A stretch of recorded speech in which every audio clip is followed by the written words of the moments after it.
everyone, and welcome to another episode of Race Wife Life 77 for Better for Worse. I am your host, Kelly Cromer, and I thank you for being here. First of all, I want to start off by saying I hope everyone had a wonderful Easter holiday. And we did some enjoying here. My husband, Kevin, and I were just at home. We did some fishing with our grandsons, which was nice on Saturday. And then on Sunday, we were at home cleaning the garage. Yes. So as far as being with the kids, they were either working or with the other side of their family. And we did have a late dinner and did get to see some family on Easter Sunday. But we spent a majority of our day just cleaning out the house garage. Um, and with that, we were getting rid of some desk chairs. And when I was started rolling them down to the dumpster rather, from the garage, my husband's like, "Wait a minute. Why would we carry these? Like, why let's race." And I'm like, "What?" He's like, "Yeah, let's race." So I just want to share with you now um, this lovely little clip of ours. Let's see. Here we go of us racing. I know some of you may have seen it on social media already, but for those that didn't, I'm just going to share it now. So we'll have some fun. Okay, place your bets. When you live with a race car driver, everything has to be a race, even getting the chairs down to the dumpster. Don't carry them when you can race them.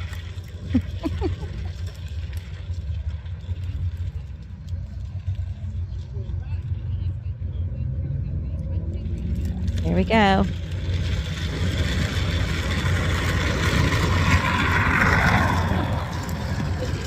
So, yay me, I was able to beat him, but I have to be fair and say that, he had the one that was heavier as far as the base. So, my chair went rolling real well, and, like I said, he did have the one that had the heavier base, but anyway, I'll take a win any way I can get it, and that one was mine to claim, so that was, part of our Easter day fun, and, anyway, something different that we don't usually do. So, yeah, I wanna just get back into doing a broadcast here. It's been a while. Man, life has been hard lately. I don't know about for you, but there's been a lot of challenges here. Let's see, everything from work, the weather. Here where we are, it has just been raining constantly. It's continuously cold. It is just terrible. I mean, we had our first race was supposed to have been already. However, that got postponed because of weather, and that's like states away from us, and it got postponed. So I know rain is hitting a lot of places, and it is actually really cold here too in Pennsylvania. We're like only in the 40s, and it's just been raining nonstop. Um, it's just terrible, and they just more rain continuing for the next couple days, and it's not only depressing, it's just tiresome. I mean, it makes you exhausted, and it is just not good for the soul. So we need some sunshine to come out soon, and I hope that happens.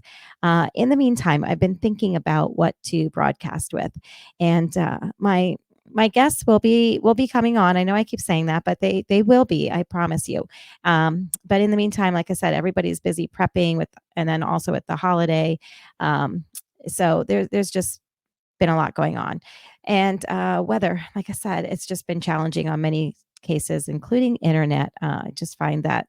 I don't know. This weather is not conducive to even having good signal. So, I even hope now that when I'm recording that when I play this back, it's good. It's not all disfigured and all where I have to, just throw it out and start all over again. So I was trying to figure out what could I talk about, and one thing that came to mind with racing season around the corner, but also in all areas of most of our lives, is to bite your tongue. Yeah, I have a lot of situations in which I am extremely passionate. I'm very passionate. When I'm into something, I'm very passionate about it. And I am a talker. Yes. I'm a talker, and it's hard for me to bite my tongue sometimes. I'm doing very well at it because between my work, um, my being a race wife, family, just anywhere and everywhere, I have to bite my tongue because there's always somebody watching and somebody that maybe is going to be like, you know what, you just have to sit back and take it because it's just not professional, or it's just not the time to go and say what you want to say. So on that note, I mean, thinking about racing and thinking about things getting rolling and starting, um, my driver, Kevin, my husband, I mean, when something doesn't go right, he gets very upset and frustrated at the track and everything. But when I start to share my opinions or say, well, you know what, I'm going to go over there, I'm going to say something, I'm always told, no, mind your own, stay out of it. Don't, I'm not, we're not getting involved. You're not getting involved. I'm not getting involved. We're just going to let it go and move on. It is what it is. And I'm always told I can't say anything. So it's like I have to bite my tongue. And only maybe 2, 3 times have I really lost it at a racetrack with people. One time in particular, when my husband's car was badly, badly damaged because, as far as we're concerned, it was intentional. And I mean, everybody could see it. And aside from the right people that should have made the calls and seen it. So I'm just going to say it because it's one time that I'm talking about, and some people know what it is and others don't. But this was a while ago, and yeah, there's just somebody that should not have been on the track, and it was intentionally taking people out every race, and it was just getting ridiculous. And that time when everything went down, yeah, I was frustrated, and I just went right to the other person's team members, and I just said everything I needed to say. Of course, you always have people that come over and are like, no, stop, what's going on? You break it up, whatever. I mean, it's just not that it was physical or anything. It was just that I was saying what I needed to say and what I felt about that moment in time, because I had bit my tongue so many times before. And I just decided this time, these people need to hear it. They just absolutely need to hear it. It's just absurd. I mean, racing is costly. Fixing these cars is costly. And when, if you can't get the spot by racing for it, then, and you just have to smash for it, well, then that's just ridiculous, and you deserve to hear what I need to say. So that night, yeah, I said things, and my husband, people are like, aren't you going to go over and tell her to stop? He's like, nope, she's on a roll, and nope, let her go. I'm not going to stop her now. So yeah, because I wasn't going to shut up anyway. So that was like my one time that I really went off on somebody, and just told them what I feel like I needed to say, and my husband didn't stop me. But normally it's like, just mind your own, stay out of it, and bite your tongue. Just don't get involved and just walk away. I'm like, but, and he's like, no, stop. Other times, there are people that say things to me. They think they know who I am, or they think they know my family, or what goes on, or dynamics within. Um, and a lot of times they don't really know. Like, they think they know, like I said, but they really don't. And they want to put their opinion in where it really doesn't belong. And I mean, I think we're all guilty of doing that we want to give our 2 cents and put our opinion in where it doesn't belong. But there's just times where people cross boundaries. I mean, have you ever been in a position where somebody's crossing a boundary with you, but due to other people around you that you care about and support, that you decide to just stay quiet and just let this person who is completely off track continue to talk and say what they're saying, and it's frustrating you, and taking you to this whole other level, but you just sit and you say nothing, or just kind of agree with them, like, mm-hmm, mm-hmm, because you don't want to make things bigger than they are, or even have anyone else have to get involved. So it's like, just let it roll, let them say what they have to say, and just move on. um, I mean, it just happens all over the place. I was trying to think of different situations, and one of the things that comes to mind is a lot of people will talk about being in the grandstands at the races and the way the women act in the grandstands. I mean, yeah, hey, we ladies are passionate about our drivers, and this show is about it's not just the race wife. I mean, it's also the racer's mom and the racer's sister, or it's the racer's daughter out there. I mean, so people become passionate and aggressive. And one of the things that I can remember from one of the first times I went to a racetrack, and I used to sit in the grandstands to watch, and it's been years since I've been in the grandstands to watch. On a regular basis. I mean, once in a while when we have friends that come to the track with us and they're over in the grandstand, and if I don't have to be cabin spotter or something or have another task, I'll go over and sit with our friends and everything over in the grandstands, and that's fun.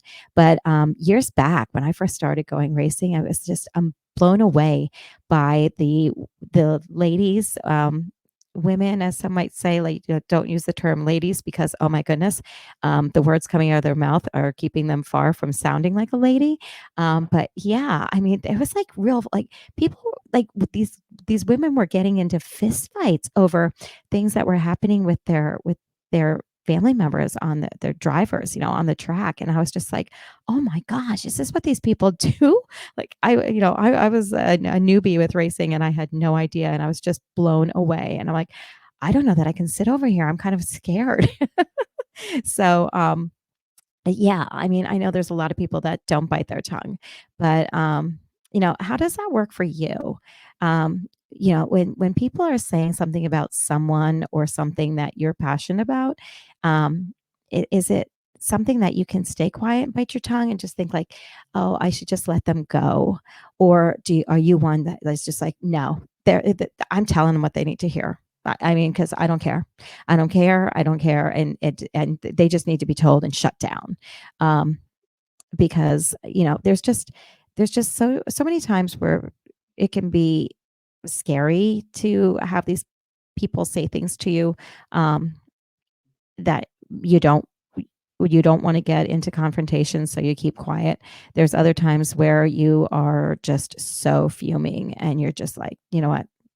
I don't care. I'm gonna roll with it. I can't bite my tongue. I've got to say what I got to say. Um, where your emotions get the best of you, and or other times, like I said, that you can just, for the best interest of all, stay quiet. I mean, it's there's so many different areas of my life where I listen. Um, People say things. People have their opinions, thoughts. It just want to put their input, and that's, I get it. I get it. And but I've pretty much just been biting my tongue and not saying too much. Um, Otherwise, I will sometimes go through like the back door and reach out to people and let them know that I have some concerns and there's some things I want to say, and I want to give my input.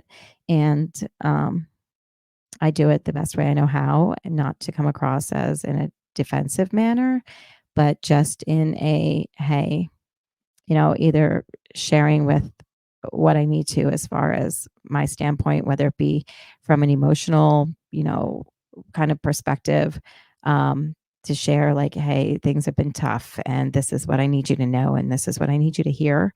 Um, to other times where it's just, yeah, you know what? They need to back it down a notch because they are just keep coming and coming and coming after. And I'm just not going to have it happen anymore. That it's just not worth the constant stress and aggravation that the next time that you turn a corner or you see them or there's a phone call or anything like that, that it's going to come out and you're going to have to hear it again. It's like, okay, you told me 2-3 times.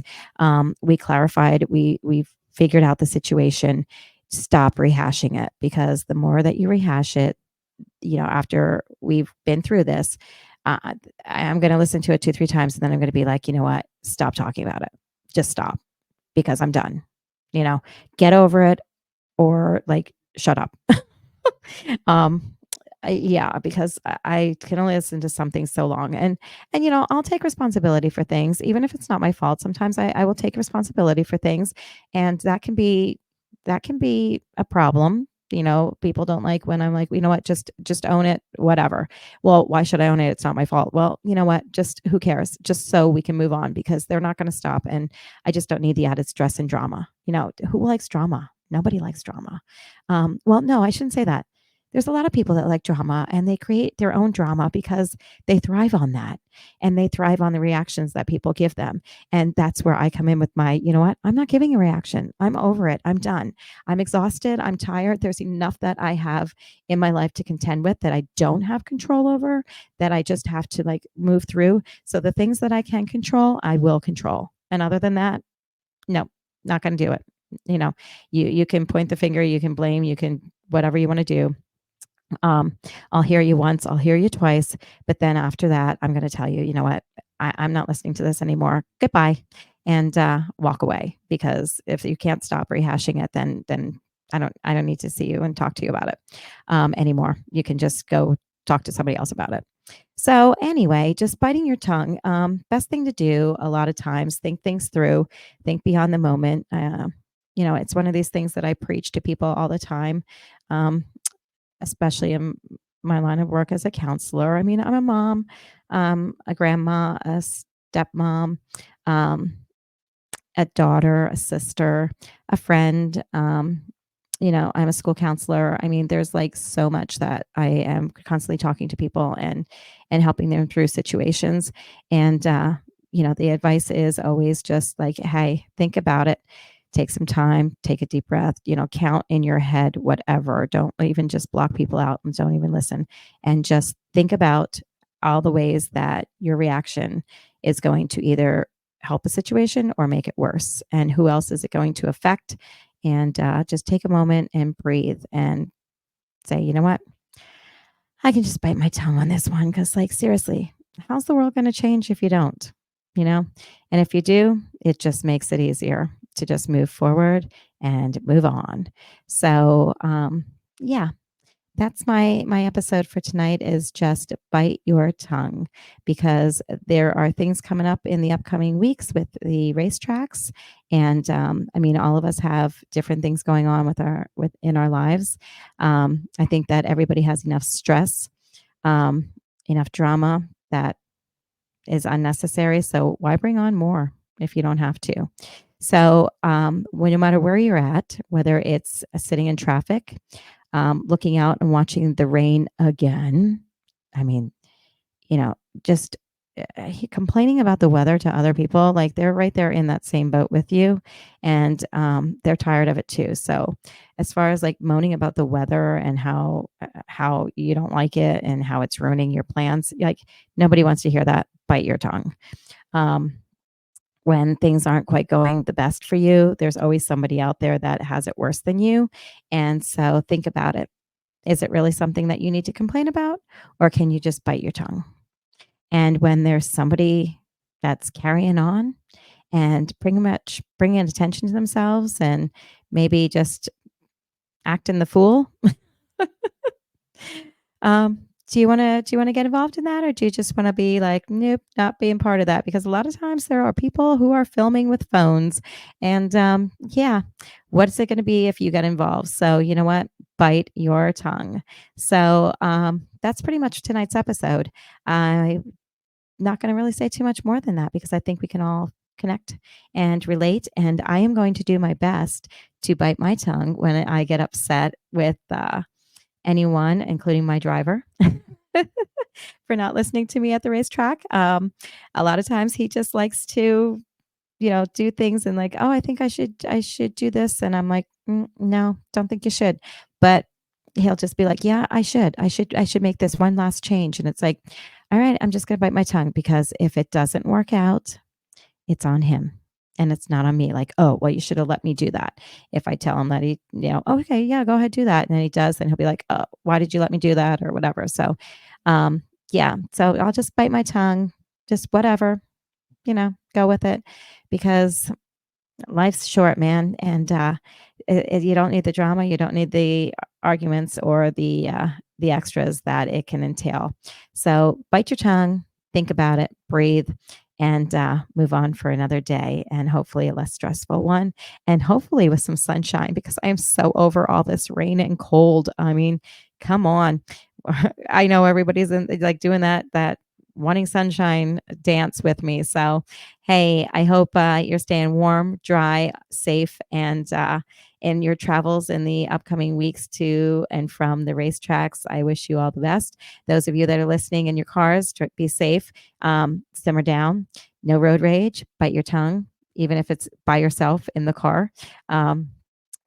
Say some positive affirmations to yourself instead of anything negative, and keep smiling, and keep listening. So, thanks for listening, and I appreciate it. And have a great rest of the week, and take care. I'll see you again soon. Thanks, everyone. Bye bye.